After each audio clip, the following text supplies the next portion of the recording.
va a hacer unas charlas, no tengo que hacer la clase, de temas muy básicos, muy generales, asumiendo que nadie sabe nada, que usted no tiene ni idea de eso.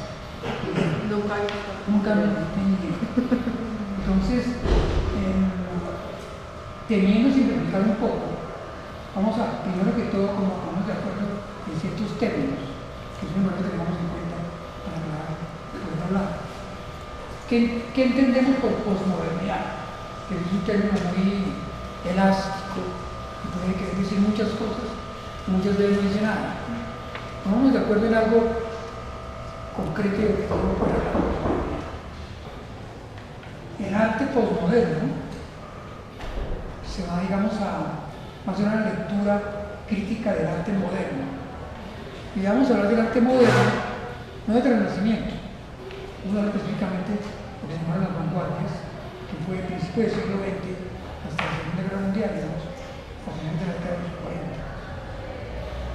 Sé que estoy simplificando mucho, pero vamos a dejarlo así para ponernos de acuerdo. El arte moderno, vanguardia de la primera, del siglo XIX, después del XX, a mediados del siglo XX. Y lo que se denomina posmodernidad de la segunda mitad del siglo XX hasta nuestros días, digamos. Entonces fue dos factores que influyen muchísimo en que aparezca ese concepto de posmodernidad. En cada charla, en lo posible, hoy se me va a ir la mano en carreta por una introducción, pero en lo posible hablar de un contexto, pues sin contexto no podemos leer la obra de arte, que se trata de eso. Más que una historia del arte es una introducción a la lectura de la imagen artística. Entonces hay un contexto muy importante que define ese concepto de posmodernidad. Dos, diría yo. Uno político, que es el final de la Segunda Guerra Mundial. Definitivo. Porque después de la bomba atómica, ¿qué ilusiones quedan de la modernidad y de la razón y de la maravilla del progreso que permitió la revolución industrial? Pues hay una especie de desilusión. Digamos que la modernidad podemos definirla como una sensibilidad decepcionada de todos los paradigmas de la modernidad. Las utopías políticas, el comunismo, que sabemos en qué quedó. Entonces, todas las utopías que mantienen la modernidad se desbaratan y se despedazan, y aparece una nueva sensibilidad crítica con la modernidad. Dentro de eso político también aparece algo muy importante, que es el desarrollo exponencial de los medios de comunicación. El mundo se volvió una cosa chiquitica. Lo que se hace en Chiquinquirá se sabe en Bangkok inmediatamente. El mundo se la global de valor. Eso hace que los localismos se pierdan y las fronteras que existían entre naciones también tienen a perderse, y las definiciones, y ahora lo que estamos diciendo un poco, entre una cosa y otra se borran. Es muy válido y no muy válido decir, por ejemplo, arte latinoamericano. El latinoamericano es demasiado complejo para poderlo meter en una etiqueta. Entonces todo eso, sobre todo medios de comunicación y Segunda Guerra Mundial, definen esa nueva sensibilidad crítica. No es que nieguen la modernidad, es que la revisan, que es muy importante. Hay una revisión de los paradigmas modernos. El término de vanguardias que apareció en el siglo XX, que era un término militar, que va adelante, la vanguardia, que fueron todos los ismos, cubismo, futurismo, neoclasicismo, etcétera. En la posmodernidad termina, porque ya no hay un afán de novedad. Todas las vanguardias que realizaban porque planteaban una novedad y rompían una tradición que viene desde el Renacimiento. El hombre o el artista, el hombre, porque es que los posmodernos son artistas, son los artistas, ¿no? Todos somos posmodernos. El celador, los tintos, los médicos, los artistas, una sensibilidad, la sensibilidad contemporánea. El hombre contemporáneo, el hombre con sensibilidad contemporánea, con sensibilidad posmoderna, es muy crítico respecto a esas definiciones tan radicales. En arte, lo nuevo desaparece y va a ser más interesante como la mezcla y la fusión de muchas tendencias. Como un ejemplo vamos a poner, hoy que comenzamos a ver a Jackson Pollock, los primeros trabajos, él deriva de muchas fuentes, como todo. Prácticamente no hay ni un artista posmoderno que que haya generado una novedad. Todos los que se ven en esta posmoderna son derivaciones de las premisas modernas que implementaron el siglo XX. Apolo, podemos decir, y los científicos abstractos vienen del surrealismo, por un lado, que es la manifestación material e inclusiva, y por otro lado, de los científicos alemanes, por ejemplo, Kandinsky. Entonces, Polo no se inventa nada nuevo, simplemente sintetiza las dos vanguardias y las revisa. Tampoco Polo y otros que veremos posteriormente quieren cambiar el mundo. El artista moderno es un idealista utópico, ¿no? Segundo sacerdote, una religión, Kandinsky, Mondrian, pero los contemporáneos o más contemporáneos, digamos posmodernos, no pretenden cambiar el mundo. Ellos se dan solos contra el mundo, como ven, como Polo. Ese idealismo social tampoco existe en la posmodernidad. Otros términos muy evasivos que quiero que tengamos como claros es lo moderno y lo contemporáneo. Eso se presta para muchas disposiciones. Vamos a simplificar un poco para que nos quedemos con definiciones mucho más objetivas, ¿no?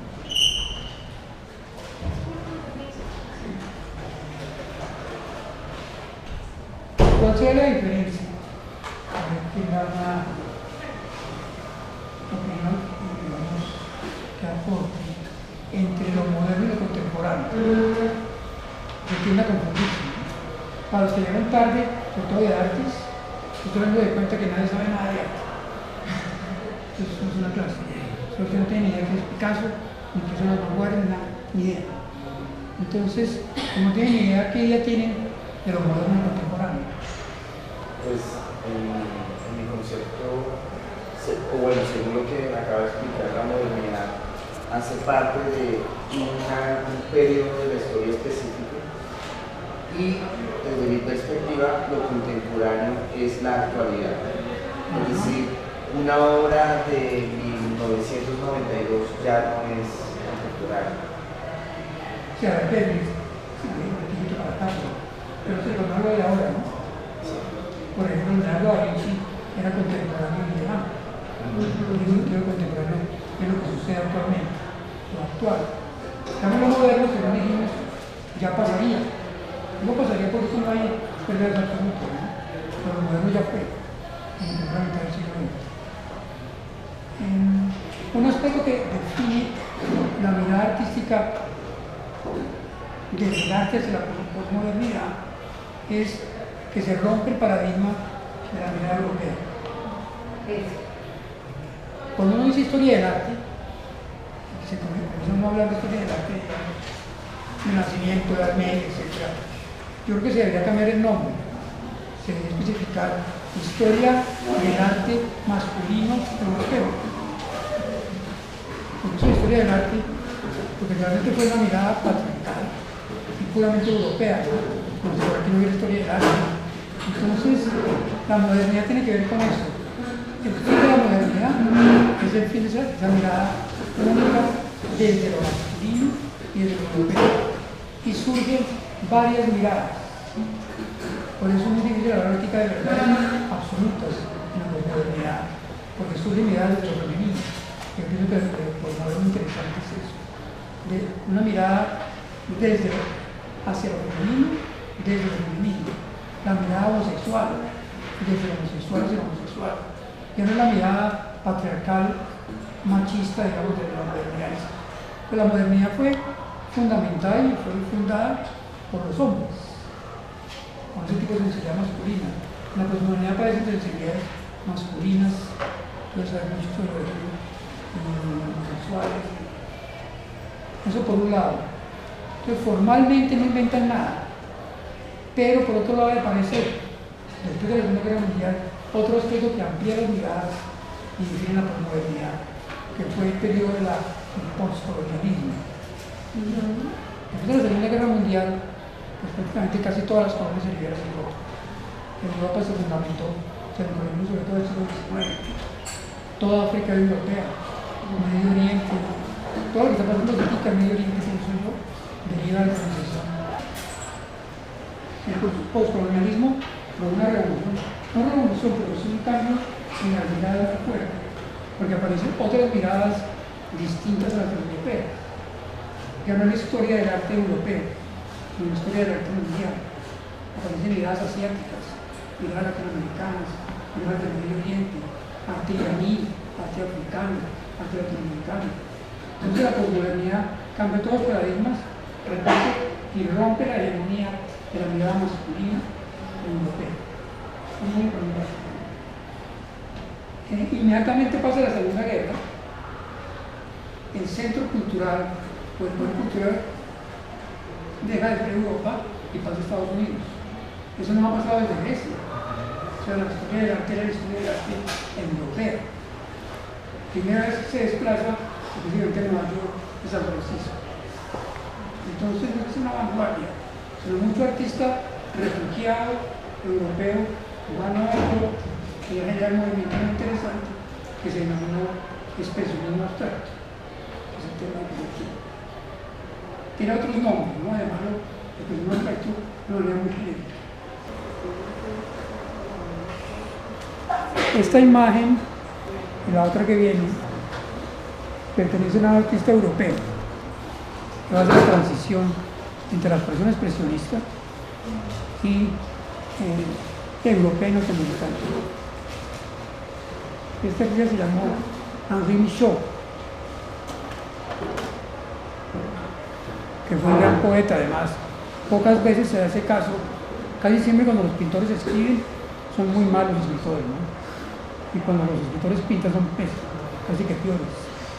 Michaud da esa conjunción milagrosa, que fue un gran poeta, un gran ensayista, como digo, de viajes maravillosos, y un gran pintor. Más que pintor, vamos a decir, si hablamos en términos de, no de color, sino de grafismo, un gran dibujante expresionista. Esto nos da pie para lo siguiente. Yo parto de la base de que nadie tiene ni idea de una pintura abstracta. Más que abstracción, la pintura llamada abstracta niega la representación. Digamos, para evitar que el público, ¿qué pasa con el público en general? Que dice, yo veo un elefante con 4 patas y ya entendí qué es eso. No hay elefantes de 4 patas ni mucho menos. Eso son unas manchas. O sea, en la abstracción no hay ninguna representación. Aunque hay teóricos que dicen que sí, porque lo que están representando es un mundo interior invisible, no se hay una representación. Usualmente esos artistas representan, entre comillas, entonces, mundos interiores que no son visibles, es decir, mundos interiores que necesitan una representación no tradicional o figurativa, que llamamos. Ese primer concepto aparece en la modernidad con Kandinsky. Entonces, estos artistas no revelan nada nuevo. Está Kandinsky en el concepto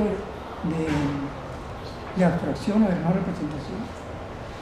Y el surrealismo, que hablaba de que lo único real de verdad es el mundo del inconsciente. Hubo una serie de artistas llamados surrealistas automáticos, muy influidos por la pintura zen japonesa, donde trataban como de la manera más rápida posible materializar una energía psíquica. Ese instante. Entonces, el acto de pintar es tan importante o más que la pintura misma, porque el artista no se pone a comparar esta con otra y decir, esta es mejor, esta me quedó bien, esta me quedó bien, que la razón no entre a determinar el trabajo artístico. O sea, no pensar, ya que sea pura energía psíquica. Inició experimentos muy válidos, tiene un libro muy interesante con mescalina, que es un sintético que produce como grados de sensibilidad y de realidad acentuada. Hubo muchos en Europa en ese momento, años 45, 50. Vamos a ver algunos. En Europa tuvo un nombre muy específico este movimiento que se llamó el informalismo, por la ausencia de forma, o el tachismo, que viene del francés tâche, que es mancha. Ahí están tapias, etc. Una cosa importante, estos artistas trabajaban en pequeño. Yo era, si no miniaturistas, trabajaban muy chiquito. Lo mismo que un alemán muy influyente,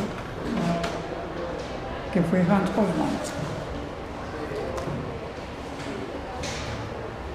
Ahora veamos otro un francés muy interesante, que fue Pierre Soulages. O no fue, es, porque él está vivo, está muy viejo, pero está vivo.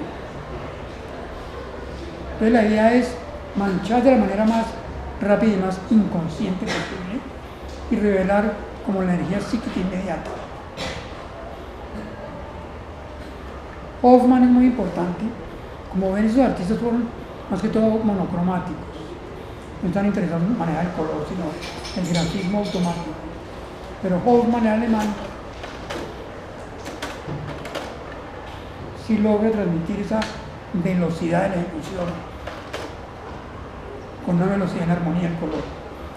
Que armonizar rápido, y los artistas saben cómo es difícil armonizar, ¿no? Que armonizar de manera muy rápida en complementario, ¿no? Fundamentalmente. O sea, en colores opuestos. Hoffman tuvo mucha importancia porque se refugia en Estados Unidos y funda una escuela. Entonces llegan a Nueva York. Hoffman, que funda una escuela donde van a estudiar artistas como Mark Rothko, que ya veremos, y lleva como el color automático a América. Y comienza ese desplazamiento tan importante que es Europa deja de ser la vanguardia y pasa a los Estados Unidos. Llegan de todas partes, ¿no? De Chile llega Mata, no tengo ganas de retirar los nombres, llega de Holanda, llega de Kuning, y se vuelve Nueva York como el crisol de gente refugiada y gente de otras ascendencias, digamos, culturales. Dentro de ya, pasamos a Nueva York, como es una obra, nos toca ser muy sintéticos. Digamos, un artista norteamericano muy interesante, que fue Franz Klein. No confundirlo con el francés Yves Klein, que casi me confundo. Hay una diferencia fundamental. Esto podría parecer muchísimo a Michaud, pero Michaud trabajaba chiquito. La característica de los norteamericanos es la amplitud del tamaño. Se amplían los espacios y la obra va como a rodear al espectador.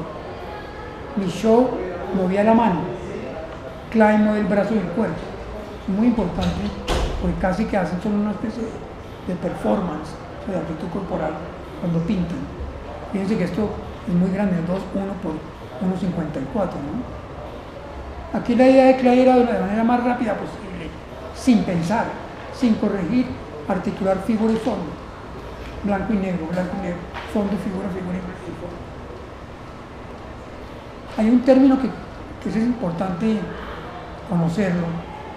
No quiero caer en terminología demasiado especializada, pero es bueno para diferenciarlo de otros que veremos la otra semana, o hoy si alcanzamos, que es el término gestual. Cuando una pintura se dice que es gestual, es que se nota el trazo o el gesto, en el instante en que se hizo. Estos artistas como Klein y Pollock, que veremos ahora, eran muy gestuales. La gestualidad materializaba la energía psicológica.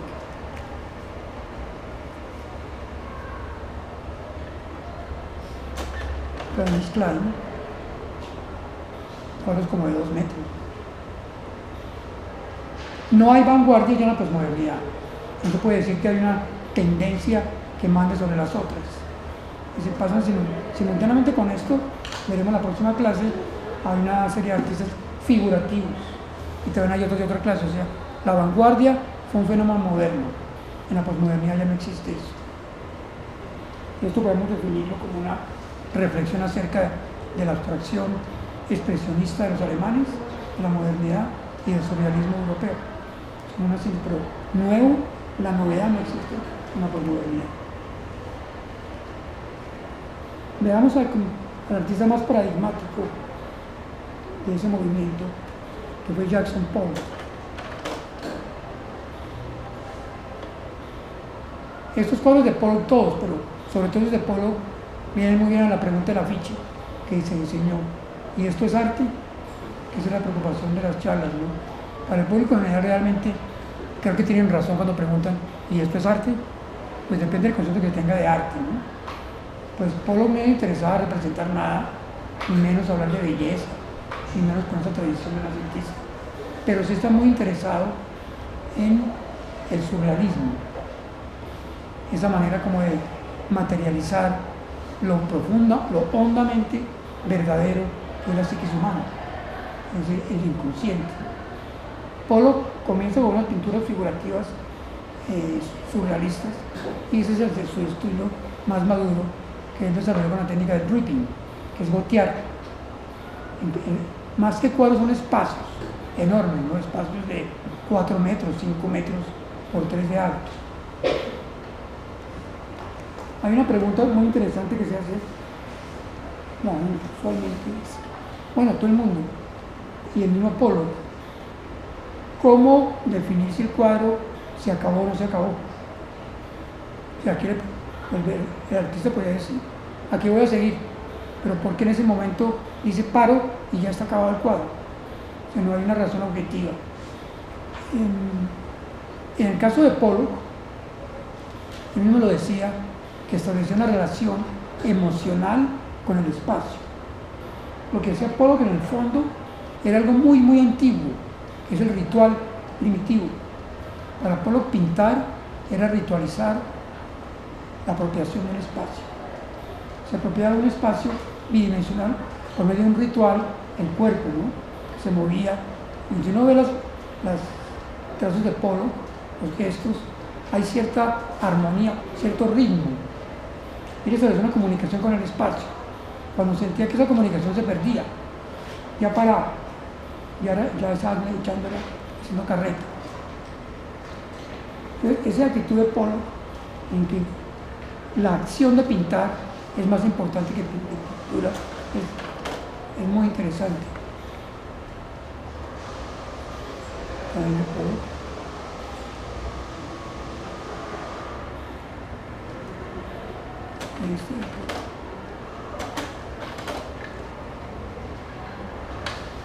Pollock también fue un fenómeno muy posmoderno.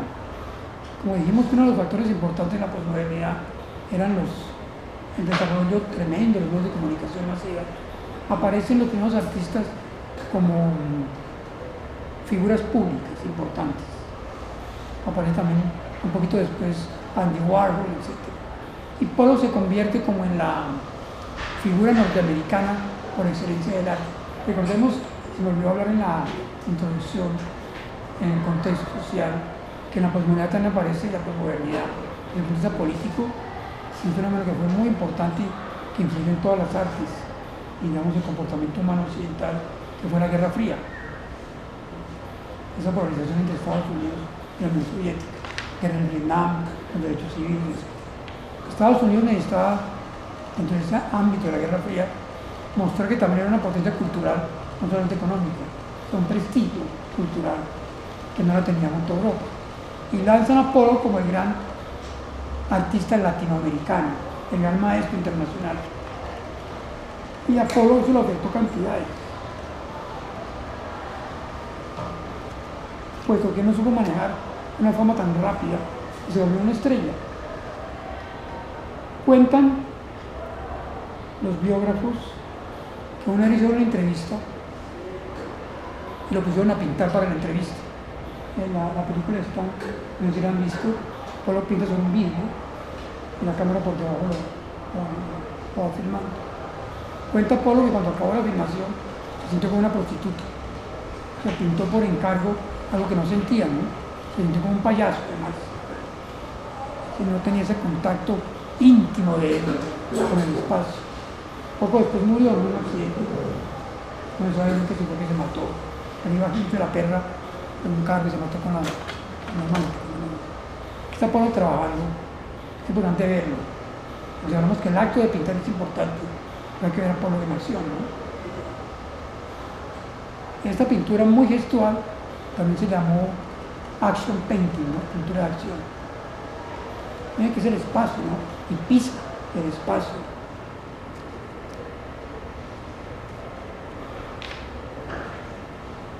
Y ahora veremos más tarde de lo que es un performance. Fundamentalmente performance es una acción corporal. Fíjense que esto podría ser un performance, una acción corporal, por pintando. Es más, Klein en francés, que ya veremos, digo que no le interesaba la obra de Pollock para nada, sino del performance de la pintura. el ritual que hacía que era realmente importante en el resultado de la pintura. Luego, así es. Aquí hay una muy rápida, muy interesante, ¿no? Que lanza la pintura a chorriones. Hay algo que usaban mucho los surrealistas, que era el azar, para producir realidades que la razón no debe parecer. Como el manchón es comediante azaroso, lo deja así, que pase lo que ha de pasar, porque no hay ninguna idea preconcebida, no hay un pensamiento racional que corrige el inconsciente.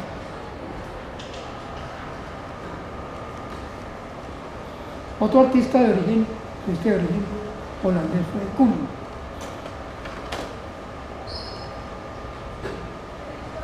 De Koenig viene a hacer una síntesis también del surrealismo, porque esos artistas van hacia lo hondo del inconsciente, pero por otro lado de Kandinsky, obviamente, el ruso, y un pintor de la modernidad muy importante, que fue Matisse, que trabajó mucho el color.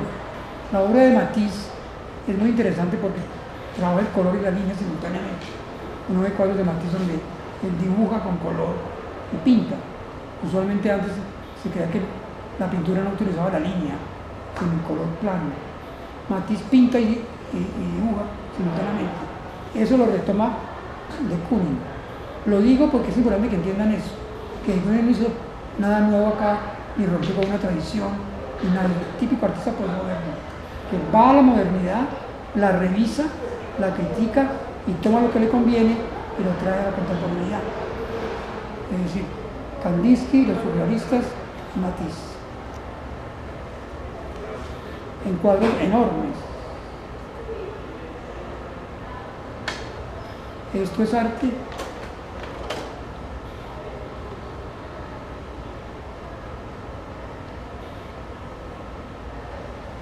Yo quiero que a la medida que vamos desarrollando los temas, los vayamos desarrollando, tratemos de respondernos esa pregunta.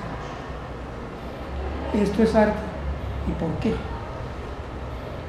Porque a mí me da mucho miedo cuando dicto estas charlas o dicto clase que hago una traducción mía de una experiencia estética que es individual. Y yo pienso que esto es arte, pero puede que ninguno de ustedes piense. Y me digan, sí, es arte porque el profesor lo dijo. Y eso me parece que es lo de menos deseable, ¿no? Hago la pregunta ahorita, hagamos un paréntesis. ¿Esto es arte y por qué? ¿Alguien tiene alguna, o alguien opina que eso no es arte? Me parece muy válido, ¿no? Que eso no tiene nada que ver con arte, que es una locura de un chino o de un señor que trató de pintar como los niños y describió a medio mundo y destacó a todo el mundo. O si es arte y por qué es arte.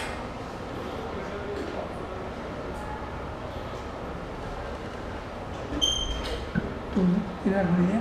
¿O alguien tiene alguna idea? No importa que sea acertada, no estamos con verdades absolutas. Yo diría que sí es arte. Es decir, al mirar este cuadro tiene uno y me dice todo lo que es el movimiento, el color, la luz, y si se trata de un arte moderno, pues es todo lo que sale del inconsciente de la persona que lo está haciendo. La interpretación que yo le quiera dar pues va muy de acuerdo a mi inconsciente. Es decir, sería una proyección de lo mío y no de lo que él estaría Eso es importante, sí. Pero, es decir, por los presupuestos que uno tiene para mirar un cuadro de la luz, el color, la forma, el movimiento, pues es arte. ¿Alguien tiene otro comentario? Bueno, dejémoslo ahí, pero es muy interesante, vamos discutiendo con el transcurso del tiempo. Esto perteneció a la corriente neoyorquina. Por el lado de la costa oeste, de San Francisco, llegan ciertos otros artistas provenientes de Asia, por ejemplo, Mark Tobin estudió Zen en Japón, budismo Zen. Mark Tobin, T-O-B-E-I. Es expresionista en el sentido en que expresa emociones profundas. Pero Tobin no le interesaba la rapidez de la ejecución. Al contrario, era muy lento. Lo que hacía todo era meditar acerca de la naturaleza del vacío. O sea, muy budista la cosa. Y cómo meditaba y cómo materializaba esas experiencias de meditación. Tejía el espacio por medio de líneas muy finas. Él se sentaba y comenzaba, sentado en el piso, ¿no?, a tejer el espacio, o sea, a apropiarse del espacio, a habitar ese espacio por medio de los tejidos muy sutiles en óleo. Él puede demorarse 6 meses haciendo un cuadro, hasta que era él y el espacio mismo. Entonces, no todo el expresionismo abstracto fue gestual y automático. Una serie de pinturas blancas, maravillosas.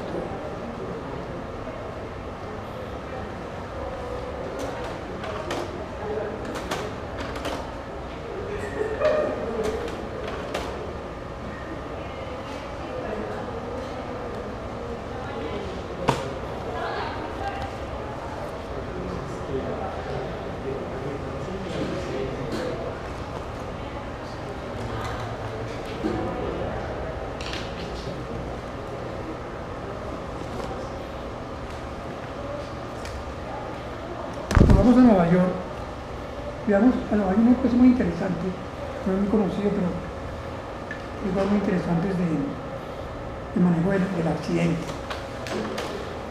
que es Paul Jenkins. En esta época se inventa el acrílico. El óleo siempre fue, digamos, la técnica dominante desde el 480, en el Renacimiento, hasta esta época. El acrílico, que son sustancias de plástico, se disuelve en agua con la acuarela. Y Jenkins trabaja con acuarelas abstractas gigantescas, son muy grandes, controlando el accidente del agua. No se los quedan que acuarelas tan complicadas de manejar el agua. Jenkins lo hace muy rápido en espacios sumamente grandes, pero una gran luminosidad. Pues dentro de esa idea de lo gestual automático hay muchas variaciones. Vemos otra variación, ya de otra expresión no gestual, que fue la obra de Clifford Steele.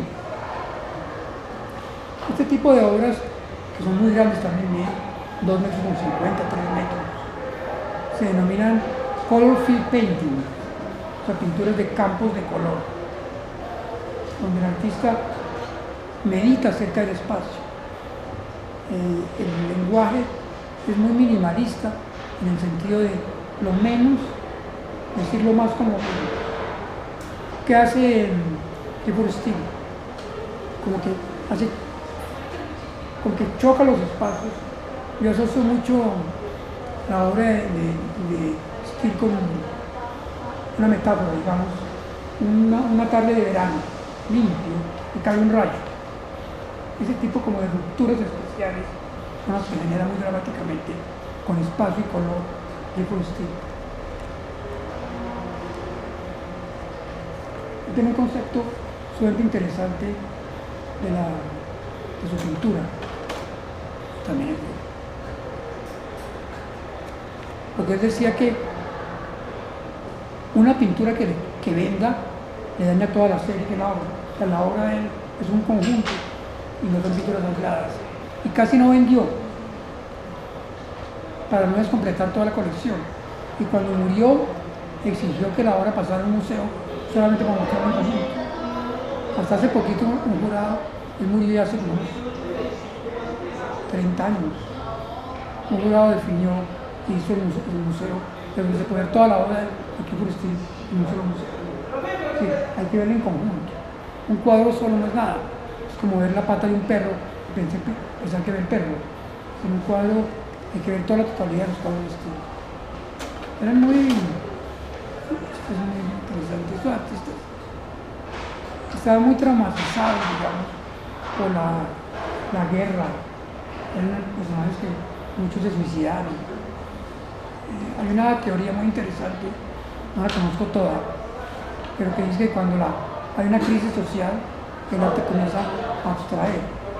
Hay una coincidencia muy interesante. Primera Guerra Mundial, Kandinsky, la teoría expresionista, abstrae la realidad. Segunda Guerra Mundial se les puso unos platos norteamericanos. Como que la realidad perceptiva es tan desagradable y tan fuerte que se aíslan y representan bien ideas como imágenes más bien interiores. Los artistas eran muy traumatizados por los de la guerra. Morris Louis trabaja el acrílico también con unas grandes veladuras transparentes.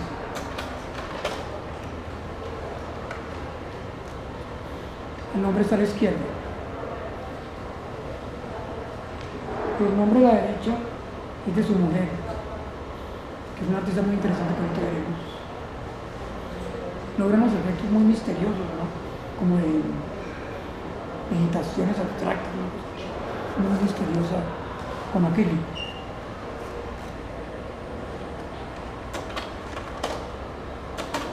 También es de Morris Louis.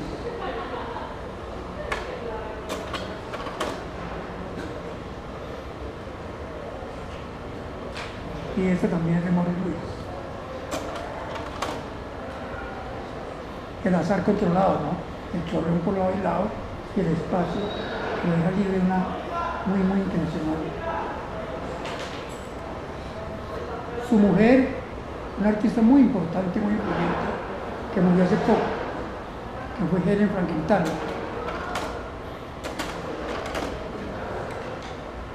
Una colorista maravillosa y una poeta del espacio. Esta fue de las primeras que pintó en acrílico. Noten el espacio, este mide 2,69, casi 3 metros, por unos 70.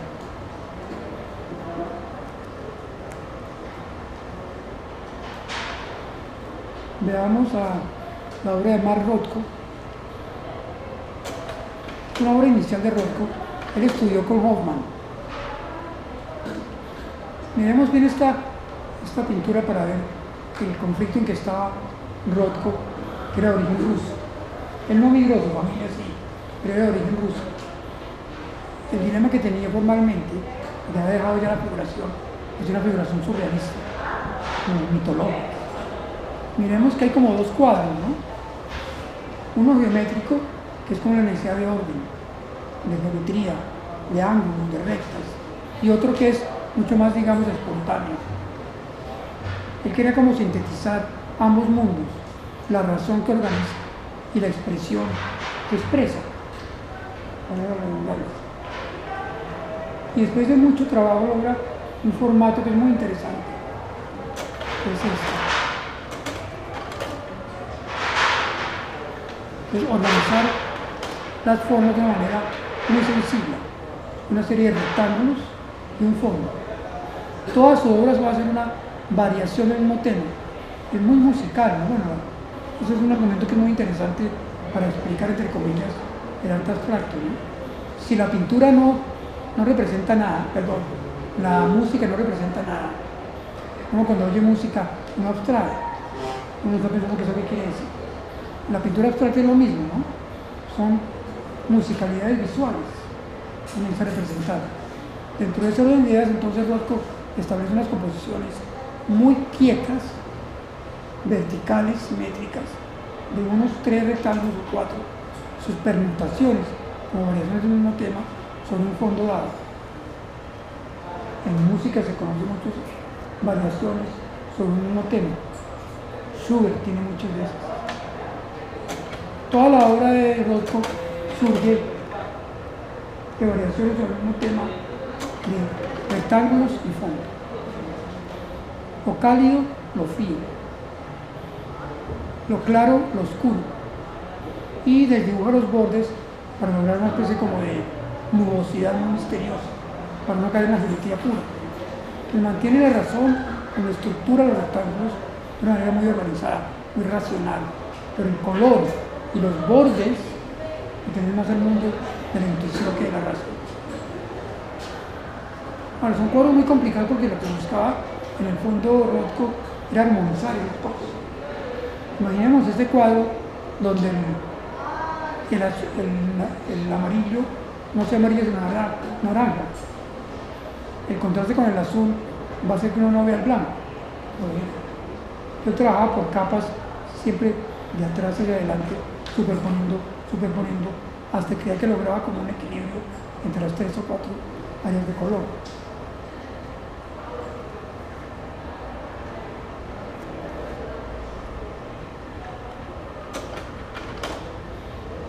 De que el blanco parece casi fosforescente, ¿no? A mí me impresiona personalmente esos artistas con la capacidad de decir tanto con tan poco, ¿no? Hay un músico que a mí me gusta mucho citar cuando hablo de los artistas, aunque fue músico moderno, que logra como lo mismo que se lo recomiendo para los que no saben y que están interesados, que fue Erik Satie. La sinmopedia sobre todo. Uno oye 4 notas en piano y ya dijo todo el mundo, ¿no? No necesito de violines ni eso. Eso tiene mucho como de Satie. 3 rectángulos, un fondo y 2 colores, listo.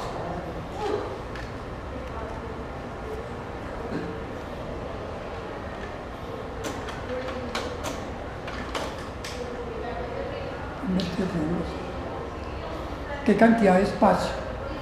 ¿Qué proporción existiría entre los rectángulos y el fondo? Insisto en esto, lo que yo digo no es una explicación del cuadro. O sea, cada pintura debe ser una experiencia personal de cada espectador. Yo apenas lo que hago es como contextualizar, dar unas pautas más o menos objetivas, pero no crean que porque yo dije esto, eso ya sí que lo entendí. Tiene que ser una experiencia única y personal, subjetiva, ¿no? Pasa mucho, es pretender explicar mucho una pintura abstracta, pero que no es enredarla. Cuando se habla mucho de una pintura, es como explicar un chiste, se lo tiran, ¿no? ¿Cómo? En Rothko, a lo último hizo algunos acrílicos, pero casi toda la obra es en óleo. ¿Y siempre trabajaba sobre lienzo o algún otro material? Sobre lienzo.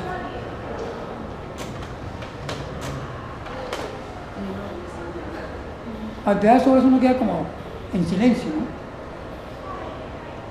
Es muy conflictivo también con el mercado. Le encargamos unas obras enormes para un hotel en Nueva York, el edificio Siglands. Y él diseñó una serie de pinturas y cuando vio que se trataba de decorar el restaurante, se puso bravísimo y rescindió el contrato, perdió plata. Pero dijo que no quería que eso acompañara las comidas. Es decir, y la obra la donó a Harvard. Y también es una donación muy importante a la galería Tate en Londres. Entonces se puede ver, son espacios trascendentales, ¿no? Si uno logra, digamos, una vez va a la Tate, esto que estamos viendo apenas un trailer chiquitico. En la Tate está, digamos, 10 cuadros de Rothko en un salón, con luz cenital, con bancas muy bajitas. Hay que sentarse y sentirse rodeado por el espacio del color de Rothko. Es para que no tiene explicación racional, ¿no? Es una experiencia trascendental.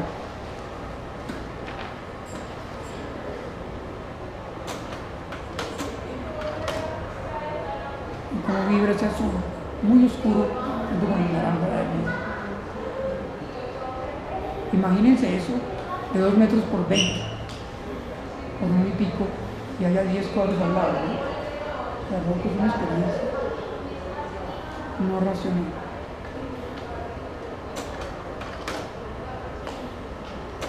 Es importante verlo al derecho, aunque no parezca. Y cómo cambia, está hecho así. El blanco es muy peligroso para pintar, ¿no? Porque el blanco es luz. ¿Qué cantidad de blanco en relación a la cantidad de azul? ¿Y cuál es la intensidad del fondo?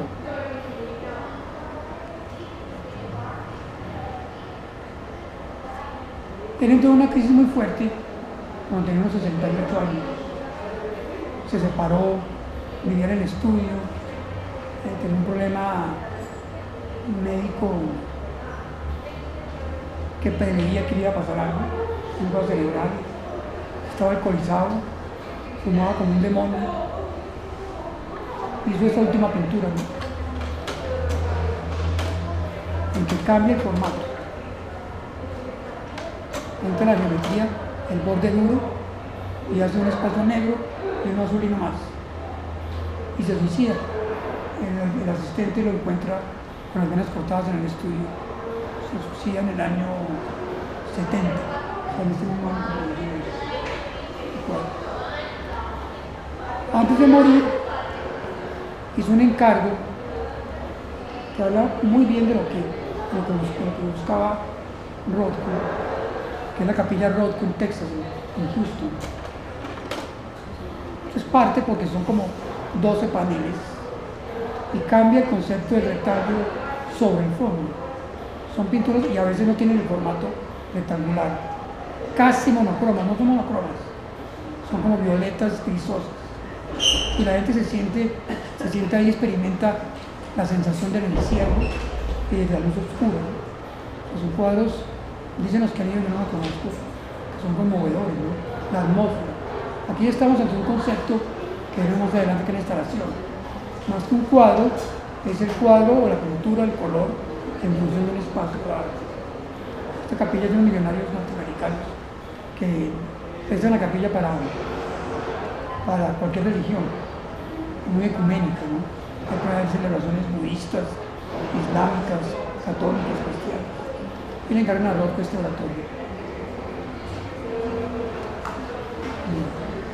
Bueno, nos toca terminar ya. Entonces, la semana entrante acabamos con una colita que nos vemos el pobre, la nueva figuración.